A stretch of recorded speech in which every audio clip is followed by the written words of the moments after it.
টেস্টে নিজের ১০০তম টেস্ট খেলতে নামছেন মুশফিকুর রহিম। ২০০৫ সালের ২৬ মে ঐতিহাসিক লর্ডসে ক্রিকেটের রাজকীয় ফরম্যাটের ক্যাপটি পান মুশি। এরপর কেটে গেছে ২০টি বছর।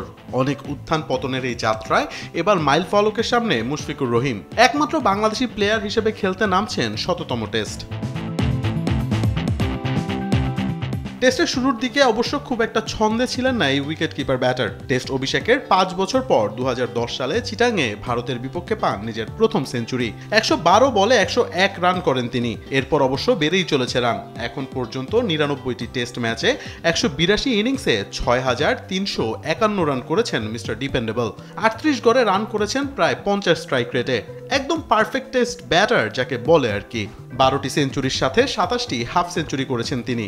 এছাড়া ২০১১ থেকে ২০১৪ সাল পর্যন্ত টাইগারদের কাপ্তানি করেন মুশি। টেস্টে তার নেতৃত্বেই বাংলাদেশ প্রথমবারের মতো ইংল্যান্ড, অস্ট্রেলিয়া ও শ্রীলঙ্কাকে হারায়। তবে টেস্টে মুশির সবচেয়ে বড় সাফল্যটা আসে ২০১৩ সালে ডাম্বুলায় শ্রীলঙ্কার বিপক্ষে। প্রথম বাংলাদেশি হয়ে টেস্টে ডাবল সেঞ্চুরি তুলে নেন তিনি। ৩২১ বলে ২২টি চার এবং একটি ছক্কায় সাজান নিজের এই ইনিংস। মুশির পর আর কোনো বাংলাদেশি ব্যাটারি তুলতে পারেননি এমন মাইল ফলক। ওই টেস্টেই আশরাফুলের সঙ্গে গড়া ২৬১ রানের পার্টনারশিপ এখন পর্যন্ত টেস্টে বাংলাদেশের সর্বোচ্চ। এমন অনেক রেকর্ডে মুশি দলকে বরাবরই টেনেছেন খাদের কিনারা থেকে। তাই তো তকমাটাও পেয়েছেন মিস্টার ডিপেন্ডেবলের।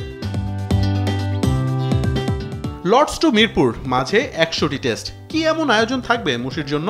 সিলেট টেস্টে কাপ্তান নাজমুল শান্ত বলেছিলেন, পুরো দল সেলিব্রেট করবে প্রতিটি মুহূর্ত।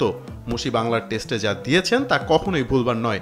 এমন ধারাবাহিকভাবে পারফর্ম করে ১০০ টেস্ট আদৌ আর কোনো টাইগার ব্যাটার খেলতে পারবে কি না তা নিয়ে প্রশ্ন থেকেই যায়। তবে যা অন্য কেউ পারেননি তাই করেছেন মুশফিকুর রহিম। কারণ পরিশ্রম যে কখনো বেইমানি করে না। মোহাম্মদ আদনান, দেশ টিভি।